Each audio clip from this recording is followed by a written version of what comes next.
Seguimos con Toma la Ruta del rock local. Hablamos con un especialista, padre fundador de nuestra cultura rock argentina, más de 50 años, ha cumplido 71 años hace un tiempito, así que bueno, recibimos la verdad con un honor, con una gran, no sé, emoción también a Lito Nevia. ¿Qué tal, Lito? Buenas noches, hola, ¿cómo estás? Bueno, un saludo para todos, ¿cómo andan? ¿Qué tal, Lito?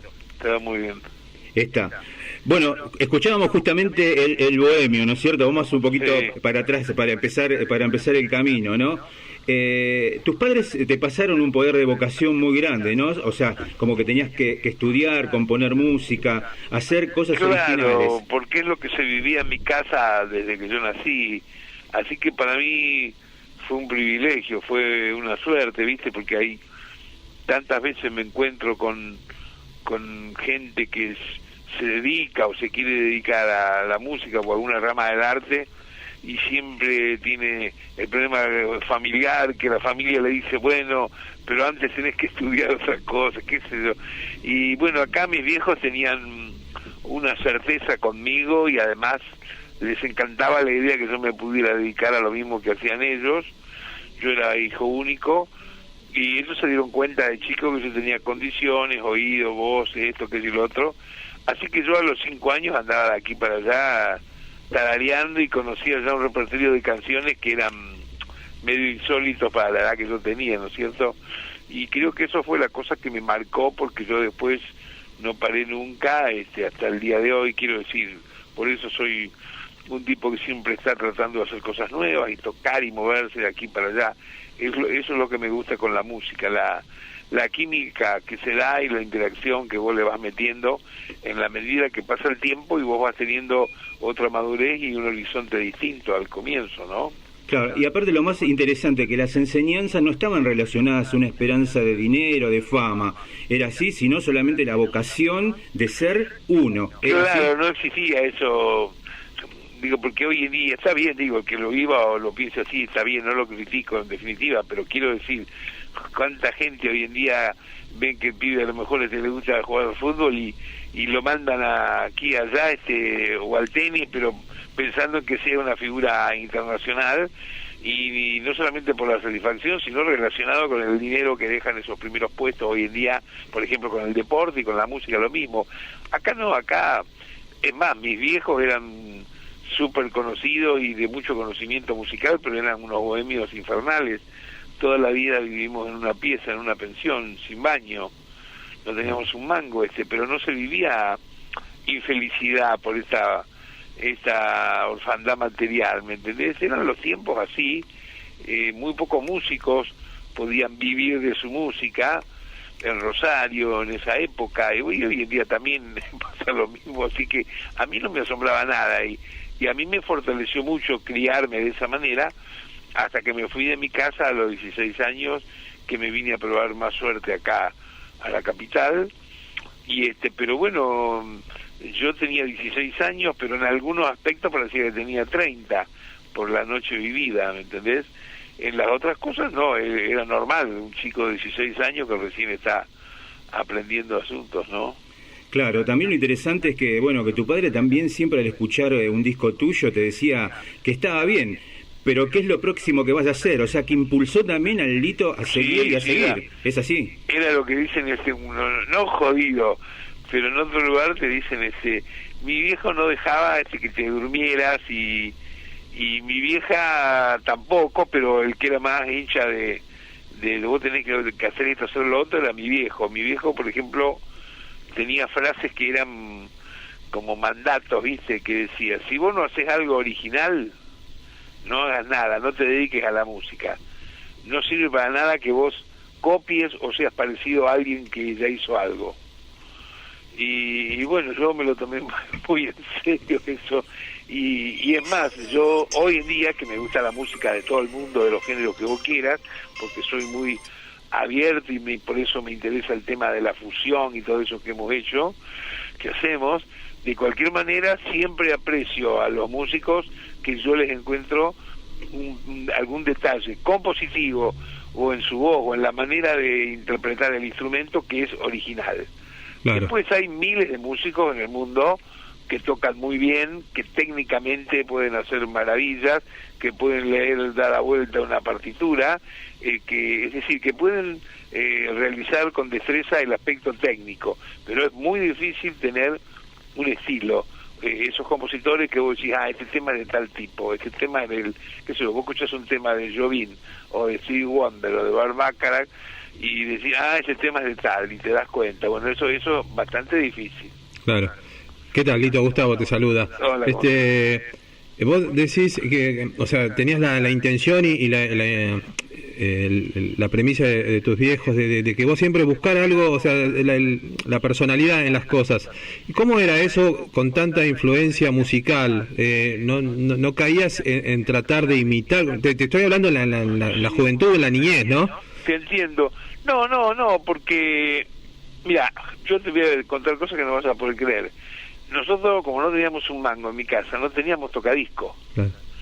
Entonces, yo para escuchar discos, a veces que podía ir ahorrando de algunas chirolas, monedas que me daban, había una disquería por el centro donde vivíamos, que la señora me prestaba una piecita, y con no sé cuánto, 5 pesos, no sé cómo era, me dejaba una hora, yo solo en una piecita, a escuchar los discos que yo eligiera que tenía en la disquería.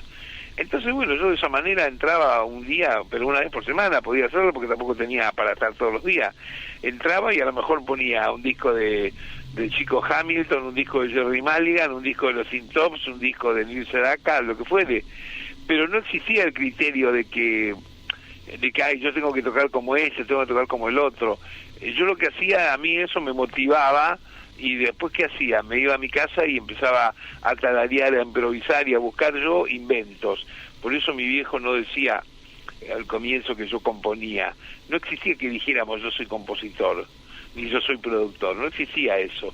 Entonces mi viejo, en algunos lugares, orgulloso de mí, me presentaba y le decía a alguien que venía a mi casa o en un café, tocale, nene, esa que inventaste anoche. Como un inventor, ¿me entendés? Claro. Era. Y entonces yo decía, ¿cuál era esta o la otra? Yo todos los días inventaba algunas canciones y como me las pasaba tarareando, las iba corrigiendo, las iba reformulando, porque por supuesto tampoco existía que tuvieras un grabador, ni siquiera cassette, para guardar la música. Tenías que ejercitar la memoria, ¿sabes? Entonces, bueno, mi viejo él siempre inventaba cosas desafiantes, como por ejemplo, a ver si yo me acordaba la melodía del leitmotiv de una película que recién habíamos salido de ver. Y cosas por el estilo. Después, en una época, empezó a notar cuántas canciones yo me acordaba de donde fueran, del mundo, ¿sabes? Y llegó en un momento en un cuaderno a anotar 1000. Entonces, ¿qué hacía? Íbamos a un lugar y a mí me da una vergüenza porque yo soy muy tímido y siempre o me ponía a llorar o me ponía colorado, era un desastre, ¿viste? Pero era algo que le satisfacía, lógicamente, a mi viejo, ¿no? Entonces decía, mira, ves ese chiquito como lo ves así, estoy hablando que yo tenía 6, 7 años, ¿no? Sí. Entonces le decía al que le estaba hablando, toma, mira, agarrá ese cuadernito, elegí la que quieras. Y el tipo agarraba, si se animaba, me decía, a ver, nene, toca la 385, ¿qué será? Y yo pensaba, ¿qué será? Como si fuera una vitrola, ¿entendés? Sí. Bueno, es una cosa cómica hoy en día contada o... Pero fue un ejercicio también, ¿no? ¿Qué te parece? ¿Qué te parece? Está bueno el diablo. Quiero decir, mi viejo me hacía eso, no me decía, decime la tabla del 4 de multiplicar. Claro. Igual iba a la escuela y estudiaba, pero digo, tenía ese apoyo y eso es fundamental para el arte, ¿viste? Porque cuando vos salís con el arte a la calle, al mundo, ya salir al mundo en cualquiera sea la profesión que te dediques desde muy joven, ya es un quilombo, porque el mundo es un lío. Claro, claro. Pero si vos encima salís a la calle, que el mundo es un lío, y en tu casa también es un lío porque no te dan bolilla, tenés 2 guerras. Claro, porque eso es lo que estabas contando vos, qué buena comunicación, ¿no? Que había entre vos y tu hijo. Claro. O sea, y además estamos hablando de una generación que quizás no tenía, o sea, no es propicio de Claro, lo que pasa es que por eso ahí está el asunto de que los dos eran artistas, eran músicos, y mis viejos ya habían vivido lo que no querían que yo viviera. Quiero decir, mi vieja era la pianista de una orquesta de mujeres de tango, 14 minas. Imagínate eso en el año 44, 45, la querían matar. Claro. Y tocaban en el barrio de Pichincha, que era donde paraba la mafia. en un bar, ¿no es cierto? Orquesta típica de señoritas Los Colonos. Entonces mi vieja, cuando lo conoce a mi viejo,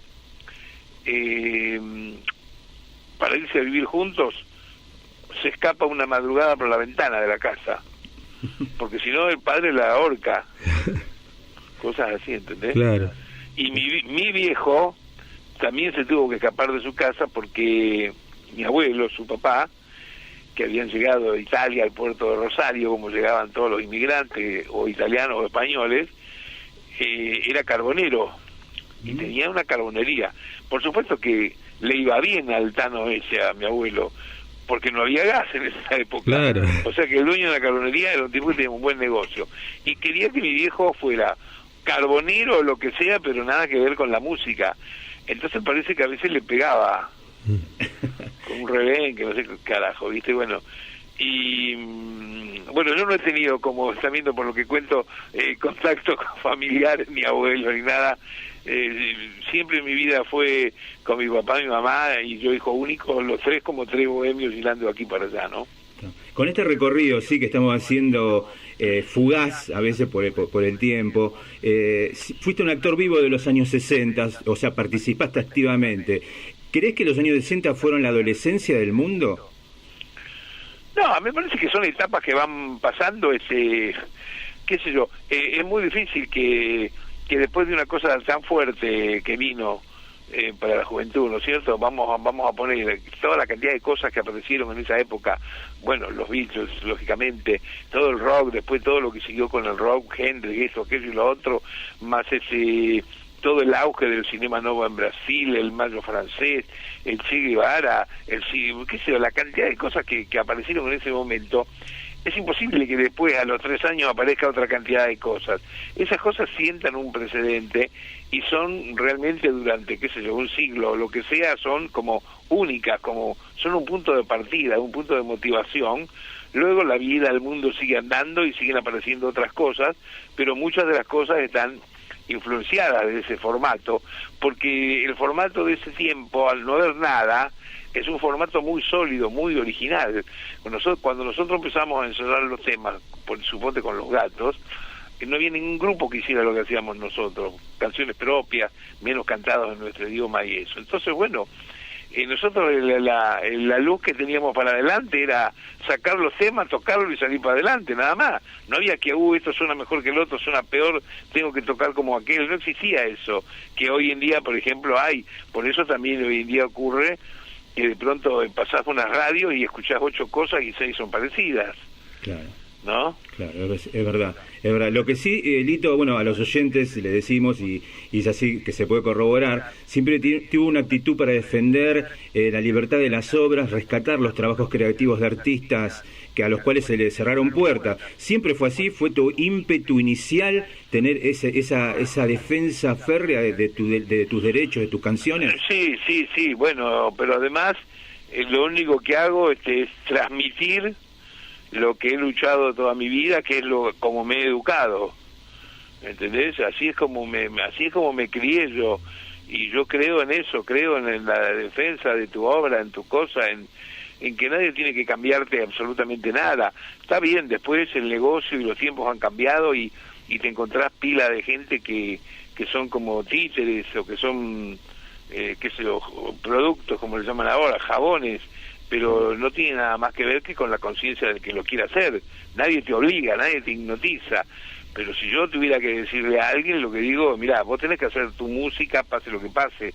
No puede ser que entres a un lugar y te digan, para que vos tengas éxito tenés que hacer esto y tenés que vestirte así o de tal cual manera. Claro. Eso me parece, no es vivir para mí eso. Pero bueno, esa es mi forma, ¿no? Y hablando un poco de eso, Melopea fue un poco la trinchera para eso, para vos. Sí, yo cuando decidí independizarme era porque vos imaginate que yo comencé a grabar a los 15 años, ¿no? Sí.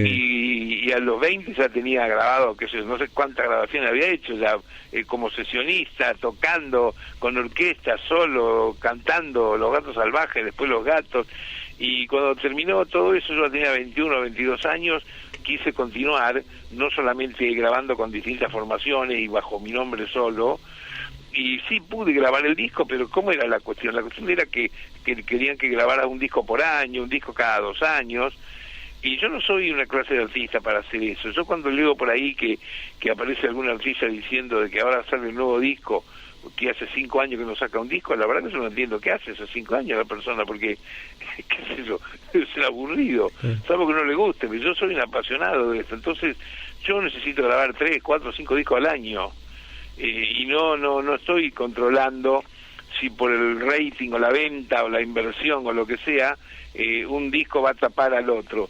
Yo soy consciente muchas veces que hasta para gente que me sigue, fanática, coleccionista, me dicen, pará un poco porque ni siquiera me alcanzó la plata para comprar los 5 discos que sacaste este año. Soy consciente, pero no tiene nada, yo no puedo cambiarlo eso, porque los problemas que suceden a veces luego no están relacionados con mi desarrollo artístico, tienen que ver con un problema socioeconómico, con otras cosas, ¿no? Entonces, bueno, yo me dedico a eso, y cuando decidí hacerlo de Melopea, me pareció, digo, bueno, si yo hago un sello independiente, que no va a ser solamente para grabar yo, sino para grabar otra tanta gente que a mí me gusta, yo sé que voy a perder de primera instancia mucha divulgación, mucha propaganda, mucha gran parte del público masivo voy a perder, porque cuando vos te haces independiente, dejás de estar enrolado en toda esta cosa que hay del ambiente grande, que es totalmente monopólico en todo el mundo, con lo que es la industria discográfica, ¿no es cierto? Entonces, bueno, pero es una decisión que vos tenés que tomar. A mí no me interesó perder eso, y me costó muchísimo tiempo estabilizarme y estar más tranquilo con el sello. Ahora el sello está cumpliendo 30 años, y tenemos más de 600 álbumes hechos en 30 años, y tenemos ediciones en el extranjero, y tenemos cierta estabilidad. Pero al comienzo cuando empezamos, era como, no un sueño, era un disparate, era muy difícil, no conseguías la guita para comprar la pasta para mandar a hacer un vinilo, era un lío, un desmadre, porque lógicamente que todo lo que hacía con el sello, económicamente, lo hacía poniendo la plata que sacaba con la música nuevamente a la música, o sea, lo que yo sacaba y saco de derechos autorales, de hacer a veces música de películas, de hacer muchas giras, eso después que sacaba la parte que necesitaba de dinero para dignamente vivir, comer, ¿qué hacía? Grababa otro disco y pagaba todo. Entonces, bueno, esa es la manera hasta que me estabilicé un poco, ¿no? Recomiendo fervientemente a los oyentes un libro que se llama A naufragar, la historia de los gatos, de Mario Antonelli, en el cual, ahora viene la pregunta, ¿no? Bueno, hay una frase muy interesante en la cual Lito nos dice, ahora la gente construye canciones, no compone, o sea que cada vez se encuentran menos cosas, que hay evolución tecnológica, pero no evolución humana. Me gustaría que me resumas brevemente ese concepto. No, mira, buena música y compositores hay en el mundo, pero a rolete. Lo que sucede es que los grandes aparatos de divulgación que controlan y manejan todo el tema del negocio se ocupan de divulgar, de difundir las cosas que ellos consideran que son más vendibles porque están en el puro negocio del asunto, lo cual desde su óptica me parece correctísimo, ¿no es cierto? ¿Para qué van a sacar un disco de Frank Zappa que no va a vender como uno rítmico para los adolescentes? Lo comprendo, pero digo, eso también hace que no se siga desarrollando popularmente la música en muchos lugares, porque el ideal es que, el que quiera hacer música hipercomercial para nada más únicamente ganar guita, que lo haga, está perfecto, uno sabe convivir con eso, pero cuando la industria se ocupa nada más que de las cosas comerciales, hipercomerciales, y no hay cabida para otras cosas musicales que hay en todos los países. Por ejemplo, cuando nosotros comenzamos con Melopea, yo empecé a producir un montón de gente que es increíble, no grababan en ningún lado. Claro. Yo decía, yo quiero producir unos tipos que me gustan, que voy a una disquería acá y no hay un disco. Sí, por ejemplo, no había un disco de Polaco Goyeneche. Exactamente. No había discos del Mono Villegas, no había discos del dúo salteño, del Cuchi Leguizamón, todo eso. Y todo eso, nosotros comenzamos a producir eso. Y bueno, ahí se empezó a mover un poco más la estantería, y algunas compañías de las grandes que tenían empolvados atrás viejos discos, inclusive con Goyeneche y Troilo, empezaron a reeditarlo y se empezó a mover un poco la cosa, pero la primera vez que hice el primero de los 3 últimos discos de Goyeneche, yo lo hice con un miedo, porque para mí era, viste, como si estuviera delante de bueno, no de Miles Davis, pero bueno, del polaco Goyeneche, muy emocionada, ¿entendés? Entonces yo digo, uy, este tipo va a grabar 2 temas y se va a ir. Y después empezamos a intimar un poco más, porque es muy buena gente, su familia, y nos hemos hecho muy amigos con su mujer y sus hijos, y el tipo una tarde me confiesa, gracias pibe, dice, porque hace 5 años que no me llama nadie para grabar.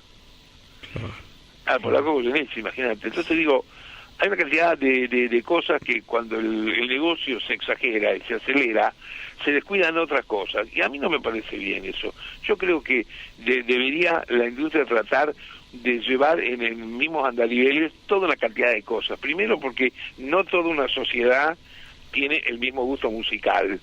No todo el mundo quiere la misma música, ni el mismo género, ni las mismas letras, ni las mismas voces. Y segundo porque la cultura de un país reside justamente en eso, en la variedad, especialmente en un país como el nuestro, con una idiosincrasia de migración tan enorme que hay, que vos te vas a Santiago del Estero y tocan los tipos la chacarera de una manera, y cruzás a Tucumán y es de otra, te vas a Rosario, no sabes si la capital no es Rosario, te venís acá, hay rock, pero también hay cumbia, qué sé yo, tenés una variedad de música en este país que no puede ser, y muchas veces algunas quedan rezagadas, ignoradas. Casi siempre, desgraciadamente, para mi gusto, las que tienen para mí más valor musical, ¿no? Claro, inevitablemente tenemos que tocar el tema al estar, hablando de grabadoras, el conflicto que has tenido con Sony Music y la obra de Los Gatos. En realidad fue una lucha espiritual, no mercantilista. Yo considero así, ¿no? Mercantilista la tenía la grabadora Sony Music. Pero me gustaría que nos resumas cómo se resolvió todo ese tema. Mira, eso no se resolvió porque yo ni siquiera tuve que hacer una demanda ni nada. Lo que pasa es que cuando publicamos los discos, me empezaron a amenazar y a mandarme cartas documentos y a tratarme como si fuera un criminal. ¿Entendés? Ni siquiera me convidó alguien para tomar un café, para hablar, nada. Entonces yo, viste, agarré con abogados míos, con amigos míos, y me defendí con algo muy sencillo. Señores, tráiganme un papel que ustedes tengan firmado por mí, de que ustedes son propietarios de mis discos, y yo con gusto los saco de la venta y se los devuelvo y les pido disculpas. Y además se olvidan de todo. Cuando yo grabé el primer disco de Los Gatos, la base y todo eso, yo era menor de edad. No tiene ningún valor si llegan a tener algún papel, pero ni siquiera lo tienen, querido, porque si no, ¿vos te crees que no hubieran venido a enrostrarme su papel? Entonces, silbando bajito, primero me amenazaron pensando en que yo me iba a asustar, y iba a ir a pedirles disculpas, porque tiene mucha soberbia también los chicos, no sé. Y nada, a mí me parece que es una equivocación lo que hacen. A veces lo hacen con otros artistas también, pero lo que han hecho en ese momento conmigo, porque imagínate una cosa, con Los Gatos nomás, con los 6 discos de Los Gatos en la época que salimos, que vendíamos tanto, históricamente declarado de alguna manera por ellos, se han vendido 6 o 7 millones de álbumes. Si vos tenés unos tipos que vendieron 6, 7 millones de álbumes, por lo menos invitarlo a tomar algo. A lo mejor alguna cosa tenés que aprender, ¿no? Y sí, acá vos vas en el momento antes que vos hicieras lo que yo hice, que fue editar todo, vos querías hablar con alguien, no podés hablar con nadie. Pero lamentablemente esa es la posición siempre, ¿no? Del poderoso ante la sociedad, ¿no? Del tipo claro, que bueno, pero no hay que tener miedo, no, y seguro. hay que hacer las cosas y salir adelante, ¿viste? Bueno, yo dije, bueno, ya esperé demasiado. Primero, los discos estuvieron 28 años sin salir. Imagínate que yo viviera nada más que de mis derechos autorales de los discos Los Gatos. Ya me hubiera muerto de hambre hace 20 años. Claro, pensá que hay países donde un músico saca un hit y vive toda la vida con eso.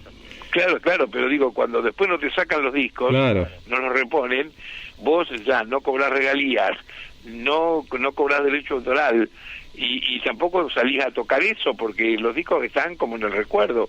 Ahora por lo menos los discos que hicimos por Melopea Los Gatos se venden en Uruguay, se venden en Paraguay, se venden en España, se venden en un montón de lugares, y también se venden por las plataformas digitales y por supuesto en nuestro país, ¿no? Claro. en este de vuelta vertiginoso, ¿no? De que vamos y venimos de década, me gustaría hacerte una consulta muy específica. Hay un mito de las azafatas en los años 70, ¿no es cierto? Que al haber un retraso de 2 años en las ediciones, ¿no es cierto? Bueno, de salir los discos en Argentina, ¿era así? O sea, como que ustedes tenían que apelar a las azafatas para que le trajeran lo del momento. No, eso me parece que es un mito que debe haber desarrollado alguien bocón que nunca consiguió discos.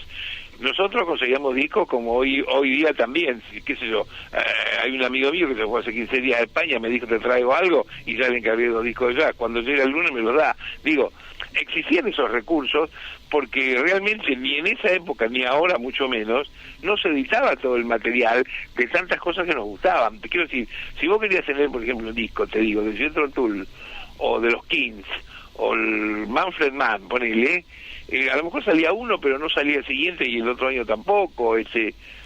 Había una desprolijidad con las ediciones.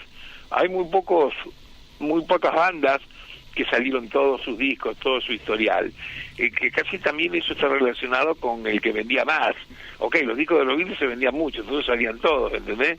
Claro. Pero los discos de los Hollies, por ejemplo, no se vendían tanto, entonces salió el primero, después salió el cuarto, después salió el décimo, después salieron más. Entonces, bueno, vos te las ingeniabas, a veces viajábamos nosotros, a veces alguien que viajar, y lógicamente alguna vez debe haber aparecido alguna azafata, claro. Claro. Indudablemente, bueno, tenemos que pasar fugazmente también, bueno, la época que estuviste prohibido, la incertidumbre de ser prohibido, ¿no? Que nadie decía quién, sino que era alguien de arriba que te prohibía. Contanos esa etapa brevemente, cómo la pasaste, cómo fue sostenerse. No, eso termina que vos, viste, dejás de tener trabajo durante más de un año, porque no pasan tus discos por la radio, no podés aparecer en televisión, de ahí surge que tampoco tenés shows. Bueno, es un lío, te vas sintiendo acorralado y también te joden en lugares. A mí llegó un momento ya me perseguían por la calle, era un desastre. Bueno, siempre lógicamente sin saber cuál es la razón total de esto, ¿no? Así que un día yo ya no daba más de los nervios y justo cuando terminó el Mundial del 78, mirá, y agarré y me quedaban un par de instrumentos, los vendí, un sintetizador y un piano, me saqué un pasaje y me fui a la aventura. Digo, me voy porque me voy a volver loco con los nervios y estoy corriendo un riesgo hasta que pase esto. Así que me fui y me bajé en México como me podría haber bajado, qué sé yo, en Puerto Rico, no sé, me bajé y ahí me quedé porque 3 años y medio, la gente, muy buena la gente, una solidaridad, los mexicanos son extraordinarios, y ahí empecé a dar recitales en las universidades y todo eso, y empecé a acomodarme en mi vida hasta que cambiara un poco la mano, y 3 años y medio después fue que ya se podía venir, me vine para acá de nuevo. Perfecto. Sabemos que, bueno, que Lito sigue actual, sigue, bueno, haciendo discos, haciendo shows. Sabemos que, bueno, prontamente, en este momento, bueno, está en tus manos, perdón, el título de una canción de 2001, con Nevia Mestre, Silvina Garré y Ricardo Solé. Contanos un poquito ese proyecto. Este es un espectáculo que ya hicimos en 3 o 4 lugares y vamos a hacer un par más ahora, muy prontito, porque uno va a ser el 23 de noviembre en Ituzaingó, en un teatro muy lindo de ahí, y a la semana siguiente, el 30 de noviembre, hacemos el Coliseo por segunda vez, porque cuando hicimos el primero, que fue junio casi, la verdad que se llenó completamente y ahí surgió la idea de volverlo a repetir. Hemos sacado un disco con ese material, que estamos los 4 tocando, cantando, más otros músicos amigos, somos un septeto armando esto. Es un espectáculo de compartimento, de amistad, con canciones famosas de cada uno, que están todas metidas, no tocadas exactamente iguales, ni cambiadas de arreglo, pero sí participando, haciendo coros, cantando una estrofa uno el otro, y bueno, y la gente queda muy emocionada y la pasamos bien. Así que tenemos esos 2 más, que son, como te dije, el 23 de noviembre en Ituzaingó, y el 30 de noviembre en el Coliseo. Siempre fuiste Lito de juntarte con otros músicos, ¿no? De hacer proyectos juntos, de sacar discos o de hacer shows. ¿Y cómo es esto de salir a tocar con tus colegas? ¿Cómo lo vivís? Bueno, a mí me gusta, me parece que siempre la química que se da cuando vos tocas con distinta gente, hay algunas canciones, por ejemplo, que las toco mucho en distintos formatos, ¿no? A veces toco con un trío que tengo, que le pusimos cómicamente el nombre Power Trío del Sur, ¿no es cierto?, que toca Gustavo Giannini el bajo eléctrico, Julián Cavazza la batería, y yo toco el órgano y el piano y la eléctrica, y bueno, y hacemos un material de ese trío, que ya hemos grabado 2 discos con esa formación. Pero después también tengo otro formato que es en quinteto, y tengo otro formato que es cuando he tocado y he grabado con Pez. Sí. Entonces, de pronto, en muchos de estos formatos hay 2 o 3 canciones que se repiten, pero siempre se repiten con una onda distinta. Suponte, se repite Quien quiere que oiga, se repite Cadenas y Moneda. ¿Y por qué con una onda distinta? No porque pensemos un arreglo distinto, sino porque la química que se da cuando te estás con otro tipo, el tipo empieza la pulsa de otra manera, vos también cambias tu manera, ahí surge que decís, bueno, esta parte cantar la voz, esta no sé, se da una cosa linda, y eso lo hacemos en un repertorio que cada uno de estos formatos también tiene sus propios temas, pero hay 2 o 3 que siempre uno los hace, ¿no? Claro, en este momento, bueno, prontamente, ya el 5 de octubre, le decimos a la gente, sí, que va a estar Mariposas de Madera, en la cual, bueno, hay una cantidad de estrellas, sí, de nuestra cultura rock argentina. Sí. Entre ellos va a estar Lito. Contanos un poco cómo va a ser ese show que vas a presentar. Bueno, contanos un poquito sobre Mariposas. Yo hoy voy a participar como lo hice en el anterior, que se armó de Mariposas. Allí en el Mariposas fui solo con el piano, sí. Toqué 4 o 5 temas con el piano, y voy a hacer lo mismo ahora, pero tocando la guitarra. Y la cantidad de números que van es impresionante, y yo no quiero tampoco mezclarme ni correr riesgo de sonido y de asunto, de que si voy con banda y antes está la otra banda probando, después de la otra, se arma un desmadre. Lo lindo que tiene de estos festivales es que congrega mucha gente por la variedad de artistas que aparecen, y también porque sin querer, sin planearlo, nosotros nos encontramos a veces muchísima gente que no nos vemos hace 10, 20 años, por ejemplo. Claro. Así que es una cosa muy fraternal, muy linda. Pero bueno, yo lo que voy a hacer es tocar toda una sesión guitarrera, bien guitarrera. Claro. También, bueno, sabemos que Lito es una usina. Hay otro proyecto, Don Juan Tenorio, ¿no es cierto? Las canciones inéditas de Waldo de los Ríos, y 40 años de Solo se trata de vivir. También... Esos son 2 discos que salen en diciembre. Exactamente, contanos brevemente, por favor. Bueno, el de Solo se trata de vivir es porque es una celebración de la canción, que la escribí en México justamente hace 40 años. Sí, sí.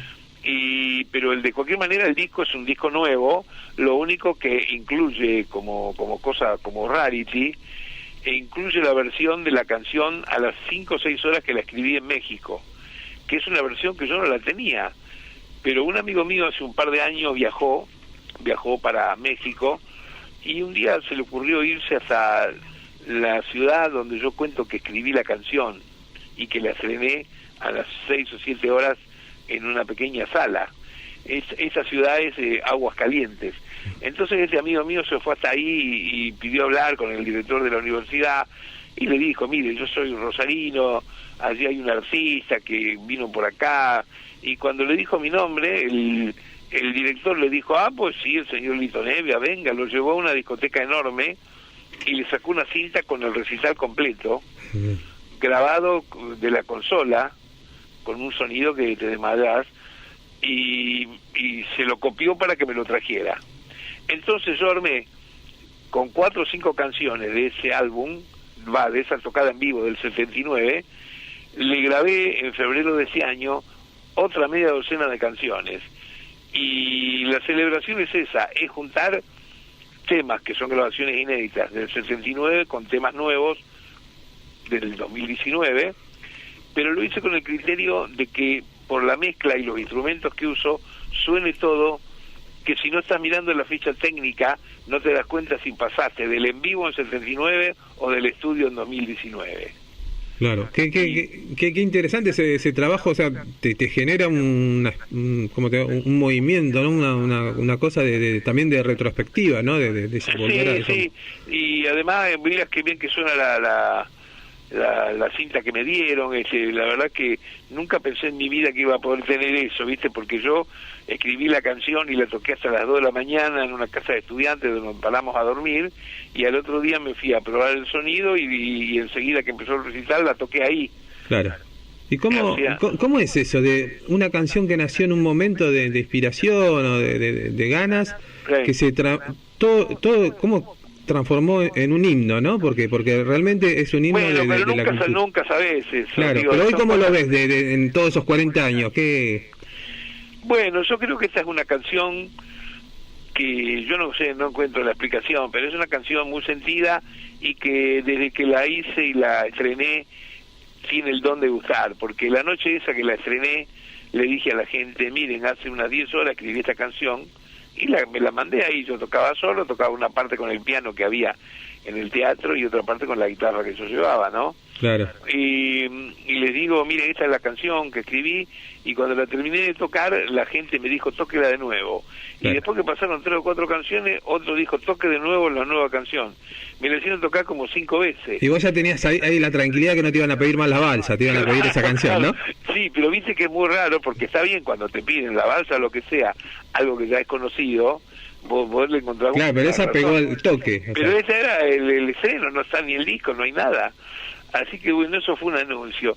Y después, bueno, la canción fue tomando vida propia, porque hoy en día tiene mínimamente 200 grabaciones internacionalmente. Claro, sí, es algo, es patrimonio de la humanidad, digamos, esa canción, ¿no? Lito, desde ya, una gentileza total tuya. Pero bueno, antes de despedirte, estoy con mi compañero que te quiere hacer la última pregunta. Dale, y después agradecerte la participación acá en la radio municipal de Florencio Varela. Claro. Mi última pregunta sería esta. Bueno, sabemos que el rock y la política y lo social van de la mano. Bueno, hace un tiempito solamente el candidato a presidente, bueno, Alberto Fernández, ha tenido unas palabras, unas expresiones de admiración, ¿no es cierto? Ha dicho que, bueno, que con tu música rompiste las fronteras de tu tiempo y seguís creando. Contanos cómo has tomado justamente estas palabras viniendo de él, ¿no es cierto? Bueno, es un elogio bárbaro, pero creo que lo que más le llama la atención, no a mí porque lo conozco hace 25 años y sé que toca bien la viola y que tiene buen oído y le gusta la música y esto y lo otro, pero para la gente que no lo conoce bien en ese aspecto, lo bueno es que le gusten cosas del rock argentino, porque yo la mayoría de las veces históricamente que he escuchado a políticos sin ningún lío partidario, de cualquiera, políticos, hablando de cosas que les gusta de la música, les gustan unas cosas que realmente es terrorífico, ¿viste? Y es porque creo que tienen ese criterio, que creen que si eligen al tipo que más gente lleva, van a cazar los votos de ese público. Debe ser por eso, ¿no es cierto? Y bueno, nada, esto es una sorpresa, lo de Alberto, la verdad que qué sé yo, además conoce temas míos a potada, puede tocar todos los fines de semana, puede tocar uno distinto. Lito, la última, ¿tenés esperanza? ¿Esperanza de qué? ¿De un futuro mejor? Pero necesariamente lo ansío, lo sueño, lo quiero. Dios, el cielo tiene que ayudar a esto, si no este país va para atrás, querido.